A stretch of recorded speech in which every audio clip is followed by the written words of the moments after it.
Oke, kita OTW ke Purwakarta, guys. Pulang ke Purwakarta. Mau Idul Adha-nya di Bab 161 sampai 162. Patung itu retak dan seorang wanita perlahan keluar. Wanita itu mengenakan rok hijau dan memegang sebuah buku kuno di tangannya. Begitu dia muncul, Nan Liyin dan Kiao Xingyao segera berlutut perlahan. Saya telah bertemu leluhur saya. Petik 2. Setelah Nan Limeng muncul, matanya langsung tertuju pada Ye Guan. Saat dia melihat Ye Guan, dia tercengang. Ye Guan ragu-ragu sejenak, lalu memberi sedikit hormat. Saya telah bertemu dengan senior.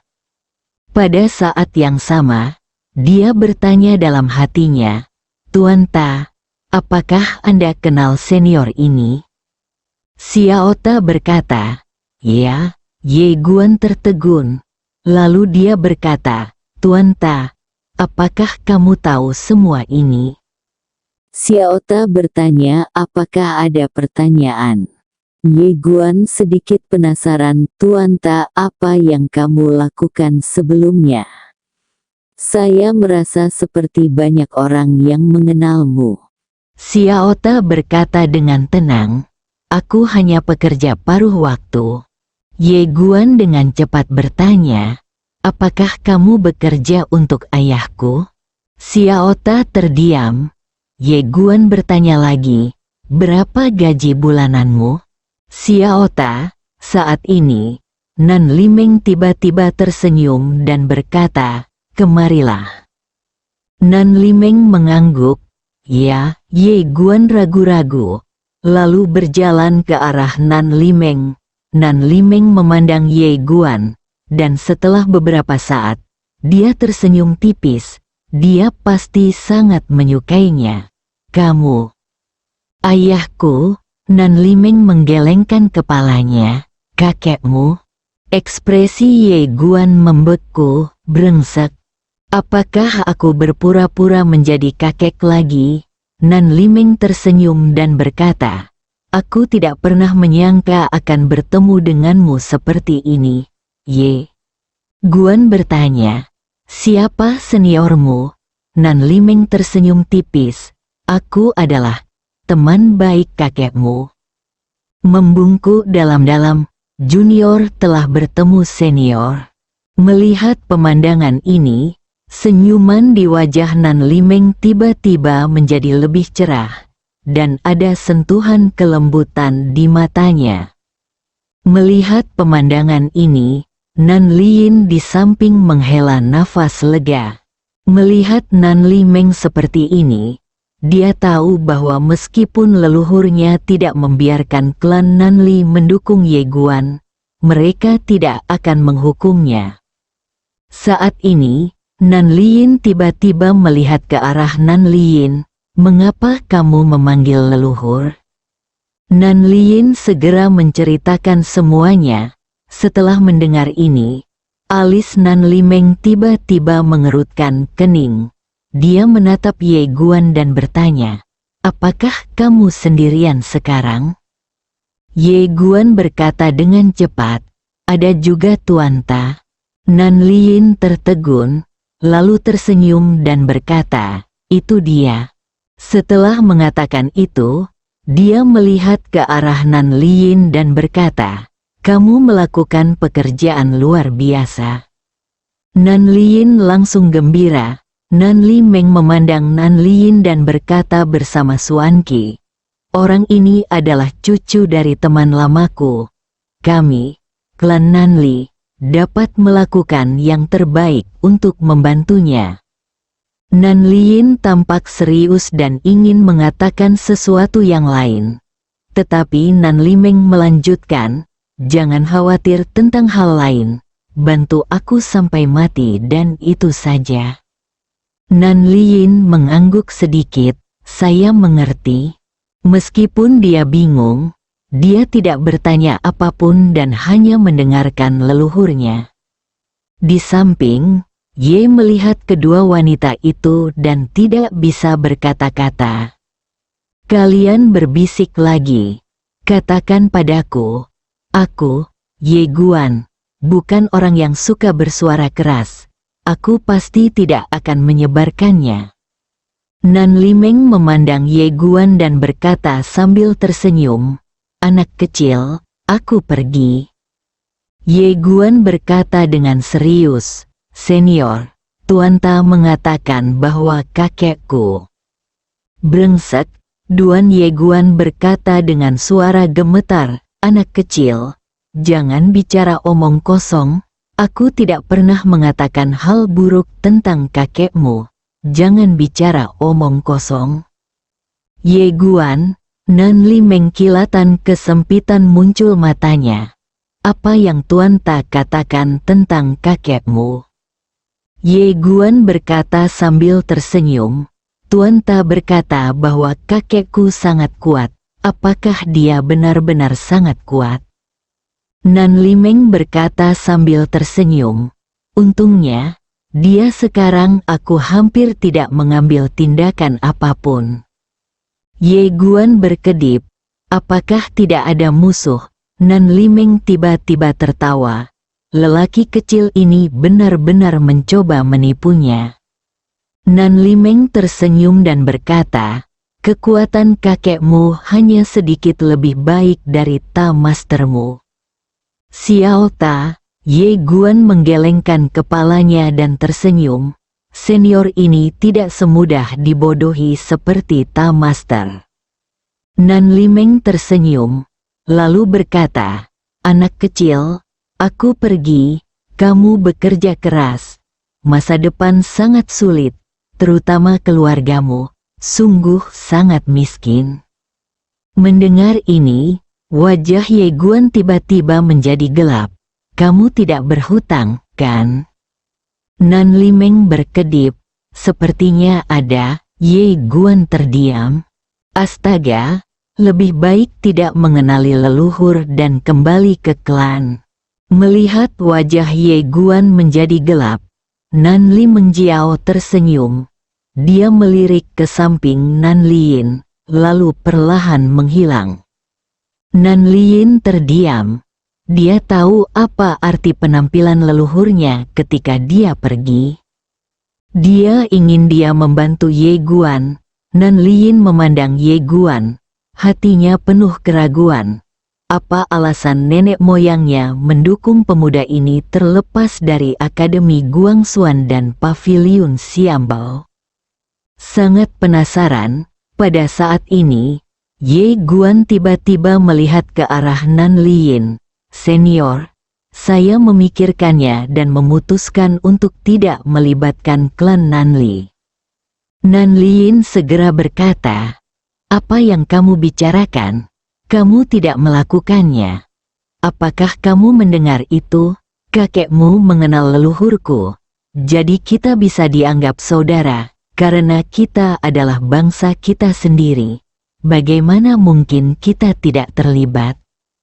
Ye Guan berkata dalam hati, kenapa kamu menjadi milikmu sendiri? Apakah kakekmu sangat hebat? Ye Guan berpikir sejenak, lalu berkata, Tuan Ta, saya sekarang bersaing dengan kakek saya. Berapa kali?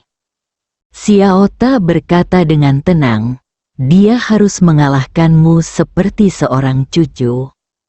Pada saat ini, Nan Lin di samping tiba-tiba berkata, Tuan Ye, saya harus mengingatkan Anda satu hal. Guru manusia takdir adalah Wuzong Agung. Ye Guan memperhatikan Siang Nan Lin, sekte bela diri hebat. Nan Lin mengangguk, dengan ekspresi serius, orang ini adalah sekte bela diri agung dari Akademi Bela Diri. Dia tidak hanya bertanggung jawab atas pengajaran seni bela diri di Akademi Seni Bela Diri, tapi dia juga pernah ke medan perang Su Zhen. Kekuatannya jauh di atasku. Terlebih lagi, sumber daya Akademi Guangxuan berada di luar imajinasimu. Oleh karena itu, meskipun kamu sangat jahat, kamu tidak boleh meremehkan. Mengerti? Saya mengerti, Sinbi Kuge tentu saja, dia tidak akan meremehkan orang yang ditakdirkan. Mereka memiliki sumber daya dari seluruh Akademi Guangxuan dan seorang guru yang sangat kuat untuk mengajar mereka secara pribadi. Di bawah perlakuan seperti itu, orang biasa, apalagi orang yang memiliki takdir, akan menjadi sangat menakutkan. Nanlin mengangguk, kecepatanmu sangat cepat hingga tidak normal. Akademi juga harus mengetahui hal ini. Oleh karena itu, kali ini kamu bertarung melawan yang ditakdirkan. Kamu tidak dapat menaruh semua harapanmu pada kecepatan. Jika tebakanku bagus, mereka pasti akan mengembangkan serangkaian metode bermain yang dapat menargetkan kecepatanmu. Mendengar ini, Ye Guan mengerutkan kening. Jangan katakan itu.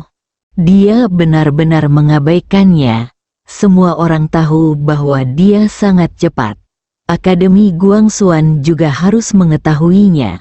Dan mereka pasti akan memulai dari aspek ini ketika membina orang dengan takdir.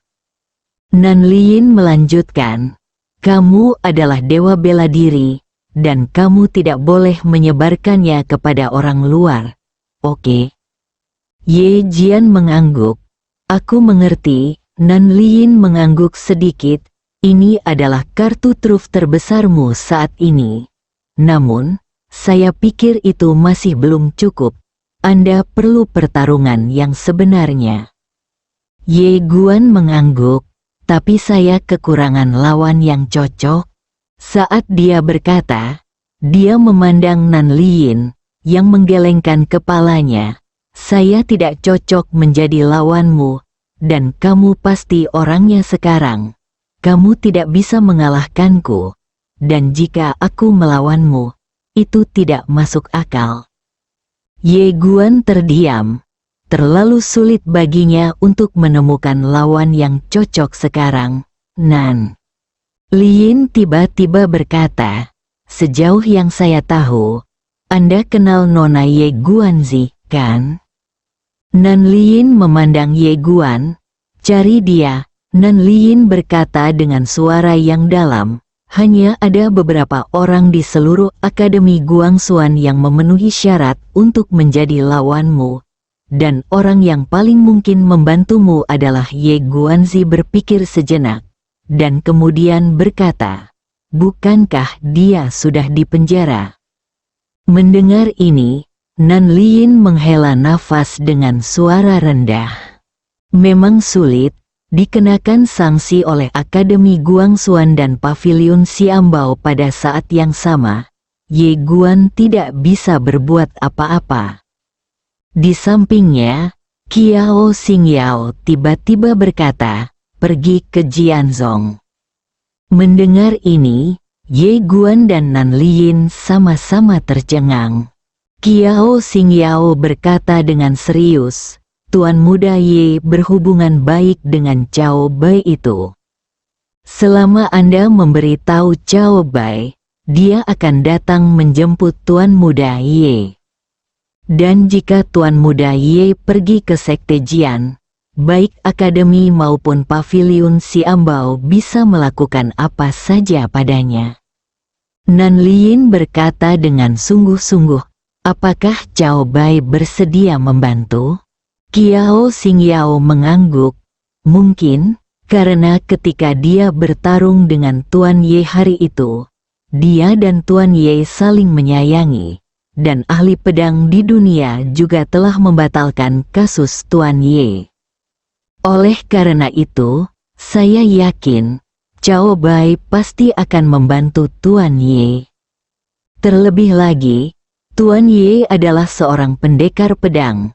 Selama Sekte Pedang bersedia membantu, dia akan dapat meningkatkan ilmu pedangnya secara signifikan.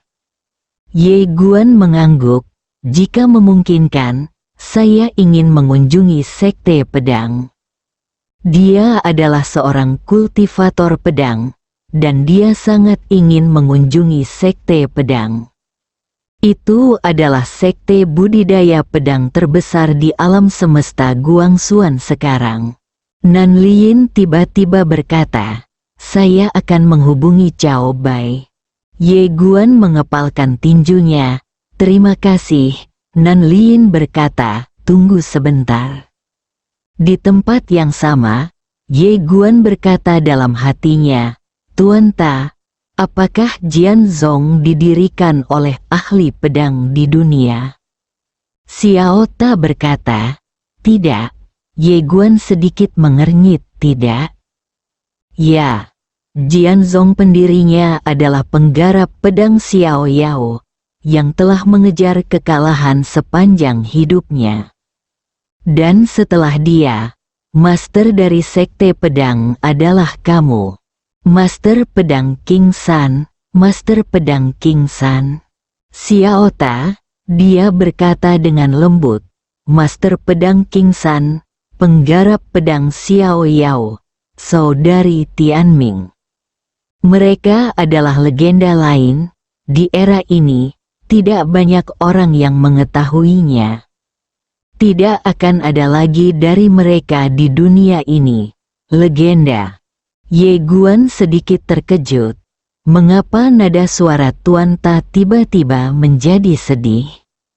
Saat ini, Nan Liyin muncul di tempat kejadian. Nan Liyin tersenyum dan berkata, "Cao Bai bersedia membantu. Dia akan datang menjemputmu sekarang." Ye Guan tersenyum sedikit. Dia sedikit bersyukur atas perjalanannya ke Qingzhou. Meski diincar musuh, ia juga mendapat banyak teman, dan kini, teman-temannya tersebut cukup setia dan mau membantu. Pada saat ini, seorang lelaki tua tiba-tiba muncul di samping Nan Liyin. Dia akan menggunakan Xuan Qi untuk mengirimkan suaranya. Nan Liyin sedikit mengernyit. "Xiao Guan adalah salah satu dari kita. Tidak ada yang tidak bisa kita katakan padanya." Orang tua itu melirik ke arah Ye He melihatnya, lalu mengangguk dengan cepat dan berkata dengan suara yang dalam, "Tuan Gua." Setelah menerima berita, Paviliun Xiambao tiba-tiba mengirim 12 tentara abadi ke arah kita. Mereka akan tiba di alam waktu kita dalam waktu setengahnya. Paling lama 1/4 jam. Mata Nan Liyin sedikit menyipit. Mereka pasti tahu bahwa Xiao Guan akan pergi ke Jianzhong. Mereka tidak ingin Xiao Guan pergi ke Jianzhong. Wajah Ye Guan menjadi gelap. Pada saat ini, Nan Liyin tiba-tiba berkata dengan marah, "Kirimkan perintah. Semua orang kuat di gua tahunku akan segera datang ke sini untuk mengantar Xiao Guan ke Jianzhong. Jika dia tidak tiba dalam waktu 1/2 jam, aku akan membunuh dia." Orang tua itu tertegun. Gunakan upaya seluruh keluarga untuk mengawal. Tidak hanya lelaki tua itu yang kaget, tapi Ye Guan juga kaget. Seluruh klan mengawalnya. Ye Guan kaget. Dia benar-benar tidak menyangka Nan Liyin akan melakukan ini. Anda tahu, melakukan ini sama dengan mendeklarasikan perang secara langsung terhadap Paviliun Xiambao. Kakek, saat ini, ia memikirkan kakek yang disebutkan oleh nenek moyang keluarga Nanli sebelumnya. Tidak ada keraguan bahwa alasan senior Nan Liyin melakukan ini terkait dengan nenek moyang keluarga Nanli, dan nenek moyang keluarga Nanli melakukan ini karena kakeknya terkait. Apakah kakekku begitu menawan? Ye Guan berpikir dalam hatinya, Tuan Ta, kemana kakekku pergi? Xiao Ta, melihat lelaki tua itu tertegun, Nan Liyin mengerutkan kening. "Apa yang masih kamu lakukan?" Orang tua itu tiba-tiba berhenti. Dia dengan cepat membungkuk dalam-dalam lalu mundur. Dan saat perintah Nan Liyin diturunkan, Segera, aura kuat yang tak terhitung jumlahnya naik ke langit di seluruh alam Nanli. Dalam waktu kurang dari setengah jam, puluhan ribu orang kuat yang menakutkan muncul di lapangan.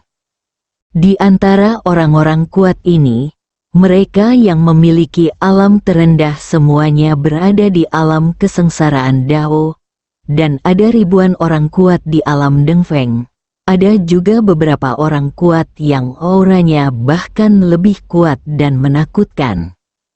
Para ahli top sejati dari seluruh klan berkumpul bersama. Mereka yang menyaksikan Ye sedikit kewalahan. Semua orang di lapangan sedang melihat Nan Liyin.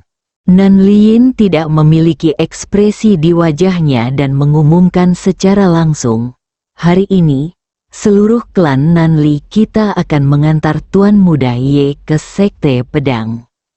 Mendengar ini, ekspresi semua anggota klan Nanli yang kuat berubah drastis. Mereka tahu bahwa Ye Guan ini diinginkan oleh Pavilion Xiambao, dan dia juga merupakan musuh bebuyutan manusia takdir. Apakah pemimpin klan ini berpihak pada Ye Guan? Bingung, beberapa tetua klan Nanli ingin membujuk, tetapi Nan Liyin tiba berkata, "Tidak ada lagi kata-kata tentang masalah ini. Jika ada yang berani menimbulkan masalah hari ini, jangan salahkan saya karena tidak berbelas kasihan." Orang kuat dari klan Li Selatan, semua orang tiba-tiba tidak berani berkata apa-apa lagi. Nan Liyin ini bisa menjadi penguasa gua-gua waktu sebagai seorang wanita, yang bukan seorang vegetarian. Setelah menakuti orang-orang kuat di gua waktu, Nan Liyin memandang Ye Guan, "Xiao Guan, ayo pergi." Saat dia mengatakan ini, dia melambaikan lengan bajunya dan ruang terbelah, terowongan ruang dan waktu muncul, dan dia membawa Ye Guan langsung ke ruang dan waktu. Di lapangan, sekelompok orang kuat dari gua waktu juga dengan cepat mengikuti. Di terowongan ruang waktu, Nan Liyin berdiri di depan, tangannya di belakang punggung, wajahnya tanpa ekspresi. Bertaruh, kali ini, dia ingin mengambil risiko besar. Karena nenek moyangnya sangat menyayangi pemuda ini, dia harus bertaruh pada intuisinya sendiri dan visi nenek moyangnya. Perkembangan Sui Yudong Tian telah mencapai batasnya sekarang. Sangat sulit untuk melangkah lebih jauh. Tapi kali ini, Ye Guan memberinya harapan, jika Ye Guan memenangkan Destiny Man. Dengan bakat menakutkan Ye Guan, dia pasti akan menjadi kaisar pedang super di masa depan. Apalagi yang terpenting, identitas pemuda di depannya ini pasti tidak sederhana. Kalian pasti tahu kalau nenek moyang pasti tahu kengerian Pavilion Xiambao dan Akademi Guangxuan, tapi nenek moyang tetap membiarkan dia membantu anak muda ini, manusia sampai mati. Ini tidak normal, bagaimanapun, itu saja. Di lapangan, beberapa orang kuat dari klan Nanli terlihat sangat jelek. Apa yang terjadi dengan kepala klannya, benar-benar melakukan hal konyol seperti itu. Namun saat ini, mereka tidak punya pilihan lain selain mengikuti sampai akhir. Pada saat perselisihan sipil seperti ini, itu bodoh. Ledakan, pada saat ini, terowongan ruang waktu di kejauhan tiba-tiba hancur.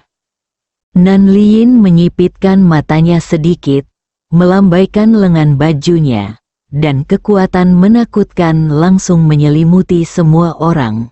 Kemudian, Nan Liyin menunjuk beberapa kali dan dengan paksa merobek turbulensi ruang dan waktu di sekitarnya langit berbintang. Di seberang kerumunan, berdiri 12 pria yang menakutkan dan berkuasa. Prajurit abadi dari paviliun harta karun abadi. Melihat pemandangan ini, ekspresi anggota suku Nanli yang kuat tiba-tiba menjadi serius. Ada 3 angkatan bersenjata utama di paviliun Xiambao, yaitu tentara abadi, tentara Tao, dan pengawal ilahi Wuge yang legendaris. Ketiga pasukan ini dikembangkan dengan hati-hati oleh paviliun Xiambao, dan kekuatan mereka sangat menakutkan. Dan 12 prajurit abadi di depanku, yang memiliki alam terendah, semuanya berada di alam tertinggi. Di atas Deng Feng, ini adalah yang terhebat, aura lelaki tua berjubah hitam yang memimpin tim bahkan lebih menakutkan. Orang tua berjubah hitam itu menatap ke arah Nanliyin. Tuan Gua Nanli, apa yang kamu lakukan mengejutkanku. Nanliyin tersenyum dan berkata, ternyata itu adalah wakil komandan Ouyang Xin. Saya tidak pernah menyangka bahwa kamu akan menjadi pemimpin ini waktu. Tim, tampaknya Anda benar-benar takut Tuan Ye akan datang ke Jianzhong. Ouyang Xin menggelengkan kepalanya sedikit. Tuan Gua Nanli, tidak mudah bagi Dong Tian untuk berkembang selama bertahun-tahun ingin memperjuangkan orang luar, tahun-tahun warisanmu, atau bahkan nyawa mereka. Semua orang kuat dari gua waktu memandang Nanliyin. Sejujurnya, mereka tetap tidak ingin bermusuhan dengan paviliun Xiambao dan Akademi Guangxuan. Nanliyin menatap ke arah Ouyang Xin. Ouyang Xin, jika kamu tidak menyingkir dalam 3 tarikan napas, jangan salahkan aku karena bersikap kasar. Mata Ouyang Xin sedikit menyipit, jika kamu mengambil tindakan, itu setara untuk menyatakan perang dengan paviliun Xiambao kami. Nanliyin mengambil langkah ke depan. Kilatan kemarahan melintas di matanya. Nyatakan perang, nyatakan perang. Setelah suara itu jatuh, dia tiba-tiba melambaikan lengan bajunya, dan dalam sekejap, sambaran petir beberapa ribu kaki keluar dari lengan bajunya. Mata Ouyang Xin tiba-tiba menyusut, dia mengepalkan tangan kanannya, dan kemudian meninju ke depan dengan keras. Dengan pukulan ini, cahaya pukulan keluar dari tinjunya seperti air pasang. Ledakan, tiba-tiba, ledakan terdengar seperti guntur dari lapangan. Dalam sekejap, Ouyang Xin terlempar ratusan kaki jauhnya. Sambaran petir menyambar dan merobek, meninggalkan ruangan menjadi berantakan. 11 tentara abadi yang tersisa tiba-tiba menjadi marah dan hendak mengambil tindakan. Tetapi pada saat ini, puluhan ribu aura kuat langsung mengunci mereka, dan 11 orang itu segera tidak berani bergerak. Sekelompok orang kuat dari gua waktu menatap ke arah 11 prajurit abadi. Selama 11 orang ini berani mengambil tindakan, mereka akan berani membunuh mereka. Meskipun mereka tidak setuju dengan tindakan Nanliyin, mereka tidak akan mempertanyakan Nanliyin saat ini. Saat ini, bersatu dan menghadapi dunia luar bahkan lebih penting. Kalau kamu punya masalah, pulang saja dan ceritakan di balik pintu tertutup. Ekspresi 11 prajurit abadi sangat jelek. Mereka tidak menyangka Dong Tian tahun ini benar-benar berani menyerang mereka. Mereka berasal dari paviliun Xiambao, bahkan Akademi Guangxuan harus memberi mereka wajah.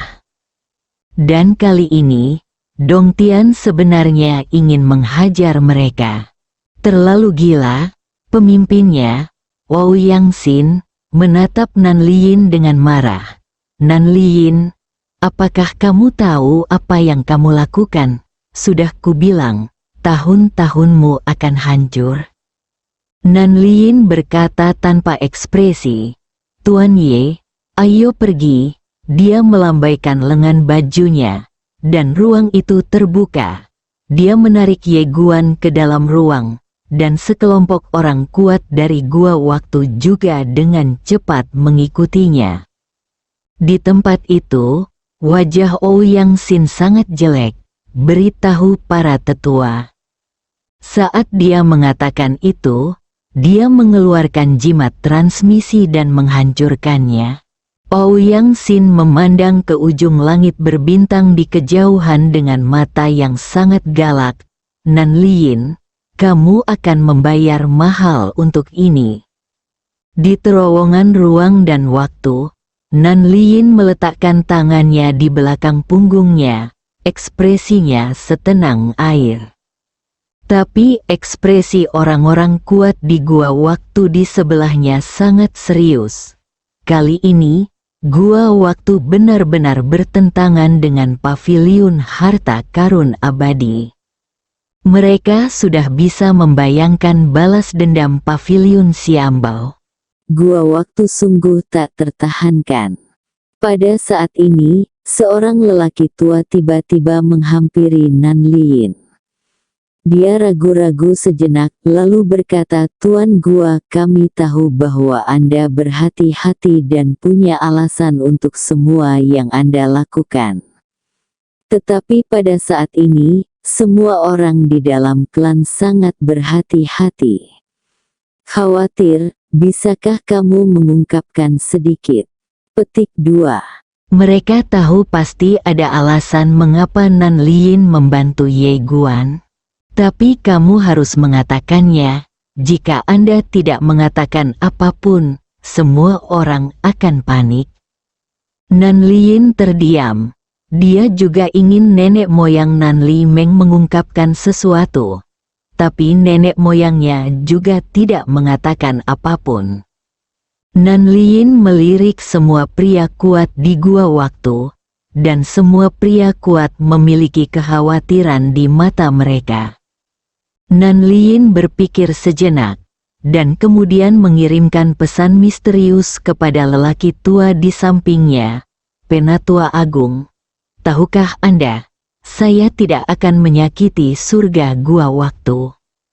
Tetua Agung mengangguk, saya tahu, jadi, Nan Liyin berkata dengan tegas, Tuan muda Ye ini, asal-usulnya tidak sederhana. Asal-usulnya tidak sederhana, Tetua Agung sedikit mengernyit. Asal-usulnya tidak sederhana. Bukankah lebih sederhana dari identitas orang yang ditakdirkan? Nan Liyin berkata dengan tenang, namanya Ye Guan, nama belakangnya adalah Ye, dan dia adalah pendekar pedang yang tiada taraf. Apakah kamu mengerti? Tetua Agung itu tertegun. Saat berikutnya, dia sepertinya memikirkan sesuatu. Pupil matanya tiba-tiba menyusut, dan dia berkata dengan ngeri, brengsek, hei, hei. Saat dia berbicara, dia mulai tergagap. Nan Liyin mengangguk dengan ekspresi serius di wajahnya. Dia juga sangat tidak berdaya. Jika dia tidak menyombongkan diri, orang-orang kuat di gua waktu ini akan sangat khawatir. Untuk menstabilkan moral tentara, yang bisa saya lakukan hanyalah menyombongkan diri. Tenggorokan Tetua Agung itu berguling, dan kemudian dia berkata, pemimpin klan, apakah kamu mengatakan yang sebenarnya? Ini bukan lelucon. Nan Liyin berkata dengan tenang, bukankah aku baru saja memanggil leluhurku? Ini adalah apa yang nenek moyang katakan? Apakah menurut Anda para nenek moyang sedang bercanda dengan kita? Mendengar ini, Sesepuh Agung tiba-tiba menjadi bersemangat. dan tubuhnya mulai gemetar. Mama, orang ini sebenarnya adalah keturunan dari ahli pedang manusia. Tidak heran dia monster seperti itu. Tetua Agung itu melirik ke arah Ye Guan yang berdiri di samping. Untung dia tidak melihatnya. Saat dia melihatnya, dia langsung terkejut. Saat ini, dia sangat percaya dengan apa yang dikatakan Nan Liyin. Sangat mirip, pada saat ini, Nan Liyin tiba-tiba mengirimkan pesan suara misterius lagi. Masalah ini sangat penting. Semakin sedikit orang yang mengetahuinya, semakin baik. Apakah Anda mengerti? Tetua Agung itu mengangguk dengan cepat. Saya mengerti segalanya. Nan Liyin segera santai. Satu napas, pada saat ini, sekelompok tetua inti segera mengepung Tetua Agung. Mereka hanya melihat ke arah Tetua Agung, berharap mendapat penjelasan dari Tetua Agung. Tetua Agung tidak memiliki ekspresi di wajahnya. Apa yang kamu lihat, Tuan Ye adalah temanku di Gua Waktu. Demi temanku, aku, Gua Waktu, akan menikamku dengan segala cara yang mungkin. Bunuh hati dan otakku, naik ke Gunung Pisau, dan turun ke Lautan Api. Pada saat ini, tetua kedua tiba-tiba menarik lengan baju sesepuh. Kita semua sudah dewasa, jangan bicara tentang lonceng dan peluit ini. Katakan sesuatu yang berguna. Para tetua inti lainnya juga mengangguk cepat setuju. Tetua Agung diam-diam melirik ke arah Ye Guan, yang berdiri di samping, dan kemudian berkata dengan serius. Apakah kamu tidak tahu seperti apa aku dan Sang Patriark? Apakah kita akan merusak surga Gua Waktu? Cobalah yang terbaik, jangan khawatir tentang hal lain. Semuanya, tetua kedua masih sedikit tidak mau menyerah, dan dia menggunakan Xuan Qi untuk berkomunikasi. Bos, bisakah Anda mengungkapkannya sedikit? Benar-benar panik. Apakah kamu masih tidak percaya padaku? Pikir. Sesepuh, setelah berpikir sejenak, Xuan Qi mengirimkan suara. Setelah beberapa saat, mata tetua kedua tiba-tiba menyusut. Persetan. Tetua pertama dengan cepat meraih tangan tetua kedua yang bersemangat. Perhatikan baik-baik, dia, tetua kedua. Menatap Ye Guan, dan tetua pertama bertanya, apakah dia terlihat seperti dia? Jangan bilang padaku, aku belum menyadarinya. Sekarang setelah kamu mengatakannya, aku akan melihat lebih dekat. Sialan, ini sangat mirip. Mengungkapkannya, kamu tahu, tetua kedua mengangguk dengan cepat. Saya mengerti. Tetua itu menutup matanya dan menenangkan diri. Pada saat ini, sekelompok tetua inti melihat ke arah tetua kedua, yang segera berkata, apa yang kamu lihat? Akankah Tetua Agung, aku, dan pemimpin klan merusak Gua Waktu kita? Lakukan yang terbaik. Jangan khawatir tentang hal lain. Para tetua tiba-tiba menjadi mati rasa. Kalian berdua adalah anjing sungguhan. Bersambung.